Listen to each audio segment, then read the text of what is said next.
बड़ा ही अत्याचारी देखा, बहुत अत्याचार करता है, दुराचारी है। तो राजा सत्यकेत ने अपनी राज्य से बाहर निकाल दिया कि ऐसा दुष्ट व्यक्ति मेरे राज्य में रहना बिल्कुल भी अच्छा नहीं, क्योंकि और लोगों पे भी बुरा प्रभाव पड़ेगा।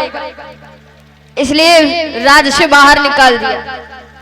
ये व्यक्ति जाकर के जंगल में कुटिया बना करके रहने लगा, साधु का रूप धारण कर लिया। और धीरे धीरे महाराज राजा सत्यकेत के दो बेटा थे। बड़े बेटे का नाम था राजा प्रताप भानु और छोटे बेटे का नाम अरिमर्दन था। लेकिन राजा सत्यकेत का जब अंतिम समय आया तो उन्होंने क्या किया, अपने बड़े बेटा प्रताप भानु को राजा बना दिया, राज सिंहासन दे दिया। जब राज सिंहासन दे दिया तो क्या किया, पूरा राज का पूरी बार डोग जो है सब संभालने लगे, इधर उधर देखभाल करने लगे। लेकिन हुआ क्या, एक दिन राजा के राजसभा में एक सूकर आया। सूकर जानते हो ना, सूकर आया और बहुत उपद्रव करने लगा। राजा प्रताप भानु उसको पीछा करते करते जंगल को चले गए, जहां वही व्यक्ति बैठा है जिसको उनके पिताजी ने राज्य से भगा दिया था। ये सूकर उसी का भेजा हुआ है, क्योंकि ये बदला लेना चाहता है। राजा सत्यकेत तो नहीं रहे, लेकिन उनके बेटे से बदला ले रहा, क्योंकि कहते हैं दुश्मन कभी भी अपना बदला ले सकता है, तो दुश्मन से हमेशा होशियार रहना चाहिए। तो जब पीछा करते करते पहुंच गए तो जो वो कुटिया थी वो बना करके रह रहा था, उस कुटिया के पास जाते ही सूकर विलोमान हो गया, गायब हो गया। क्यों? क्योंकि माया के द्वारा भेजा था उसको। सूकर तो गायब हो गया, लेकिन राजा भानु प्रताप ने देखा बहुत अच्छे संत हैं, बहुत अच्छे लग रहे हैं कि बड़े ही साध्यवान हैं, इनको अच्छा ज्ञान होगा। क्योंकि राजा था, भंडारे करता था, यज्ञ हवन करते थे, साधु संतों को बहुत मानता था, सम्मान करता था। और जब संत को देखा तो जाकर के प्रणाम किया, महाराज आप कौन, आपका नाम क्या है? तो कहा मेरा नाम, मैं अपना नाम क्या बताऊं, अरे सृष्टि का जब प्रारंभ हुआ था तब मेरा जन्म हुआ था, यानी कि जब सृष्टि प्रारंभ हुई थी तब मेरा जन्म हुआ था। अभी मैं मृत्यु को प्राप्त नहीं हुआ हूं, इतना पुराना व्यक्ति हूं, इतनी भगवान की कृपा, अभी भी मैं जीवित हूं। बातें बना रहा, विचार किया जब सृष्टि का प्रारंभ हुआ था तब से आप हैं? कहा बहुत पुराना संत हूं। अब संत ने पूछा तुम्हारा नाम क्या है? तो राजा प्रताप भानु विचार करता, डायरेक्ट अपना नाम बताना ठीक नहीं होता है, किसी से जाकर के कभी अपनी सच्चाई जाते जाते नहीं बतानी चाहिए। बताया, विचार किया राजा प्रताप भानु ने कि ये डायरेक्ट मेरा नाम पूछ रहे हैं, तो विचार किया मैं क्या बताऊं। तो बता दिया, मैं जो कैकेयी देश के राजा प्रताप भानु है, मैं उनका सेवक हूं। ये तो जानते ही है कि राजा सत्यकेत का बेटा भानु प्रताप है, क्योंकि इसने तो देखा था, लेकिन वो छोटे थे तो नहीं पहचान पाए। ये बदला लेना चाहता था। जैसे कहा कि मेरा नाम राजा जो प्रताप भानु, मैं उनका सेवक हूँ, मेरा नाम प्रताप भानु ही है, लेकिन मैं सेवक हूँ, राजा नहीं हूँ। तो इसने विचार किया क्यों झूठ बोल रहे हो? अरे तुम्हारी हस्तरेखा पे लिखा है, तुम्हारी मस्तक पे लिखा है कि तुम सेवक नहीं बल्कि राजा प्रताप भानु हो। वो पहचानता था ना। विचार किया, बिना बताए इन्होंने मेरे मस्तक को देख करके जान लिया कि मैं राजा प्रताप भानु हूँ, इसका मतलब ये बहुत ज्ञानवान है।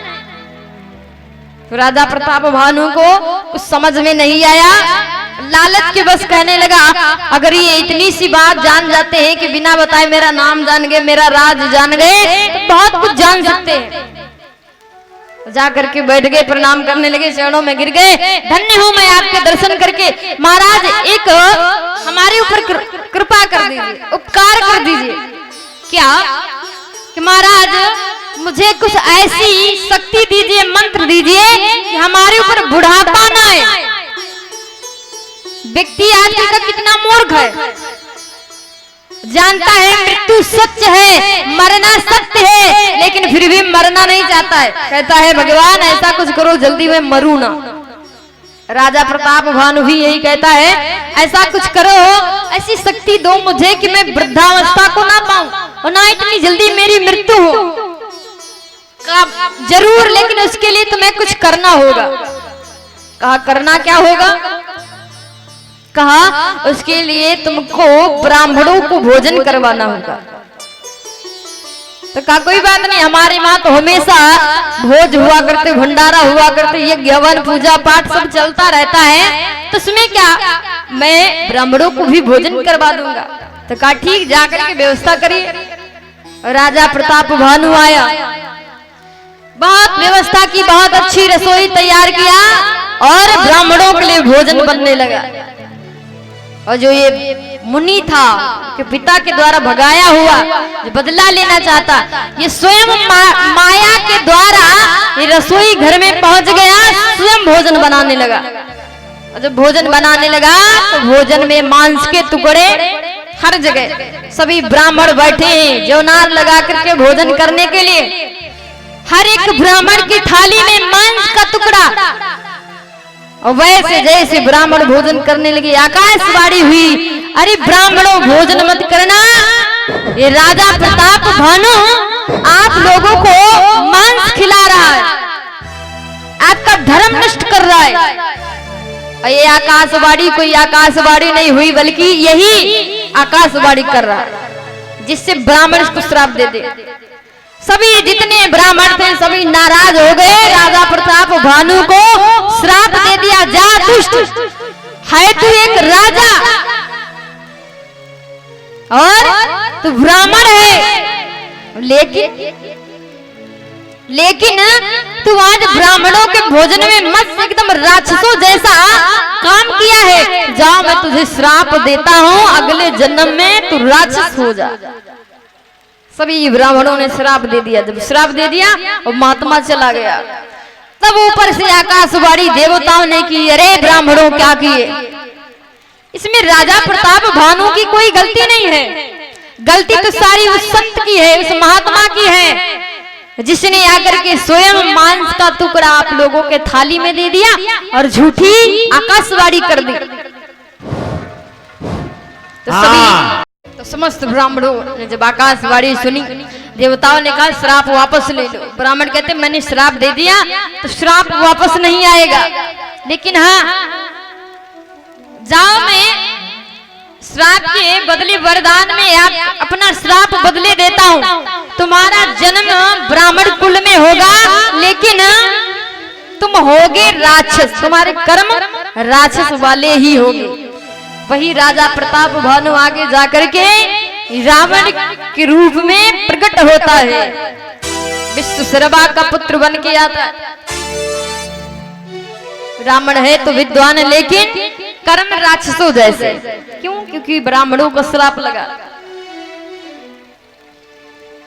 इधर रावण के बड़े भाई का नाम है कुबेर, जो सौतेला भाई है, जो अभिमर्दन था इसका भाई, वो सौतेला भाई विभीषण बन के आया है। और कुंभकर्ण, खरदूषण, तीसरा सभी सब मिल करके इस रावण ने देखा मेरा सौतेला भाई जो कुबेर है, कुबेर ने इतनी कठोर तपस्या किया जिससे पुष्पक विमान जीत लिया। देवताओं ने उसे पुष्पक विमान दिया, लंका जैसी नगरिया दी। तो रावण अपनी माँ से पूछता है, माँ मेरे बड़े भैया ने पुष्पक विमान कहाँ से पाया, कैसे मिला इनको? तो मैया बताती है ये तपस्या का फल है, तपस्या करके इसको पुष्पक विमान मिला है। तो रावण विचार करता मैं भी तपस्या करूंगा।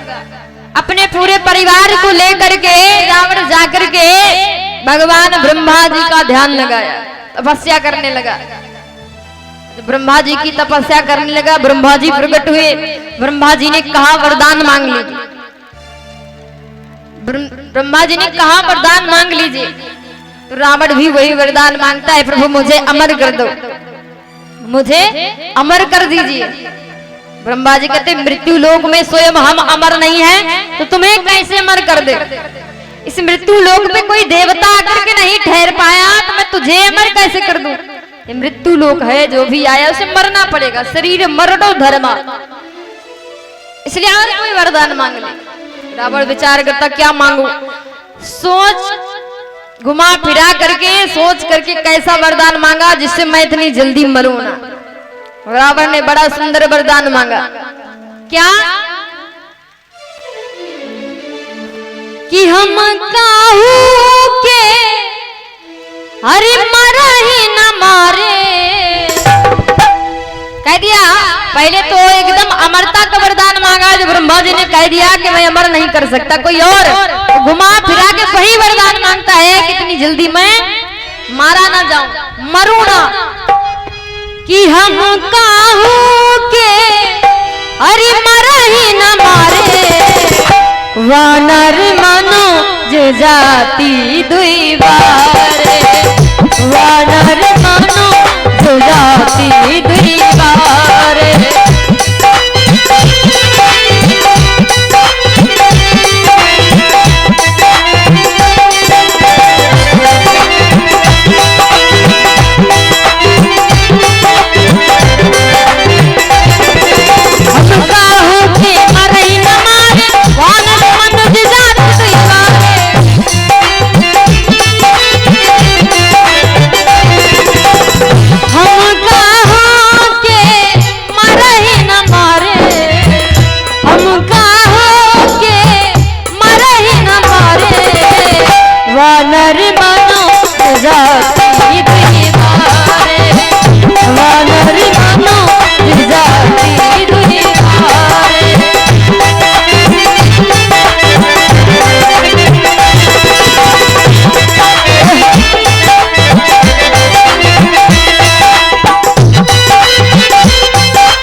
कि हम काहू के मर ही न मारे, वानर मनुज जाति दुई बारे, यानी कि दो को छोड़ करके मैं किसी के मारने से ना मरूं। दो को छोड़ा है सिर्फ, एक तो वानर माने बंदर और मनुष्य माने आदमी, यानी कि मैं मनुष्य और बंदर को छोड़ करके किसी के हाथों ना मरूं। इसलिए भगवान को मनुष्य का रूप धारण करके आना पड़ा, क्योंकि दो को छोड़ा है। रावण वरदान मांगा, अब आया कौन, कुंभकर्ण। ब्रह्मा जी ने कुंभकर्ण का शरीर देख करके ही कह रहे बाप रे, इतना बड़ा शरीर, भोजन करेगा तो सारी सृष्टि को भक्षण कर जाएगा, इतना बड़ा विशाल। ब्रह्मा जी विचार करते हैं, सर्वप्रथम इसने कुंभकर्ण ने विचार कर लिया था भगवान से मैं वरदान क्या मांगूंगा, क्या मांगूंगा कि मैं एक दिन सोऊं, वर्ष में एक दिन सोऊं, बाकी जागता रहूं। लेकिन जब ब्रह्मा जी ने विचार किया इतना बड़ा शरीर है, ये अगर भोजन करेगा तो सारी सृष्टि समाप्त हो जाएगी। इसलिए ब्रह्मा जी ने माता शारदा को याद किया, हे मैया कुछ कृपा करो, इस कुंभकर्ण की मति को फेर दो। तो माता शारदा जी आई,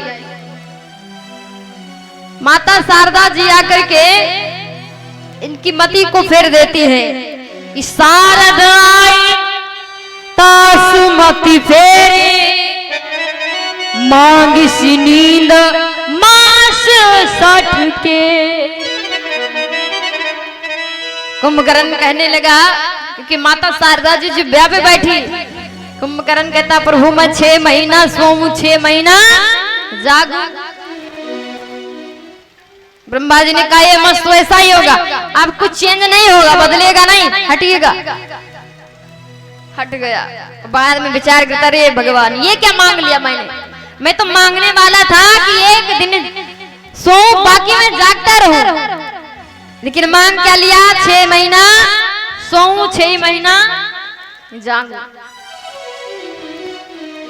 विभीषण जी महाराज, विभीषण जी से का वरदान मांगिए। विभीषण ने वरदान मांगा, हे प्रभु मेरे मन में हमेशा भगवान का ध्यान रहे, हमारे मन में भगवान की भक्ति रहे, और मैं कुछ नहीं चाहता। त्रिजटा ने भी भगवान की भक्ति मांगी, और खर दूसरे त्रिशराए बहुत बल मांगे भगवान से, बलशाली यानी कि हमें बलवान बना दो। शूर्पणखा ने वरदान मांगा। लंकिनी ने भी तपस्या किया, लंकिनी ने भी वरदान मांगा, सभी सब ताकतवर। लंकिनी ने वरदान मांगा कि जहां तक चोर हो वहां तक मेरा आहार हो, जो चोर हो वही मेरा आहार हो। सभी सब वरदान मांग करके अपने अपने धाम को आए। लेकिन जब रावण वरदान पा गया कि मुझे केवल यानी कि नर या बंदर ही मार सकते, कोई नहीं मार सकता, और रावण इतना बलशाली ताकतवर है, नर वानर को चना चबेना समझता है, जब चाहूं तो भक्षण कर सकता हूं। इसलिए बहुत अत्याचार करने लगा, पापाचार करने लगा। रावण इतना बलशाली है, चलती दशानन ढोलती अवनी, रावण चलता है तो पृथ्वी कंपायमान होने लगती है। इतना अत्याचार बढ़ गया रावण का कि देवता भी डरने लगे। जैसे देखते हैं देवता की रावण आ रहा, देवता खोह में प्रवेश कर जाते। हम नहीं कहते, मानस कहती क्या, रावण आवत सुन्यो सकोहा, देवन तकियो मेरी गिरी खोहा।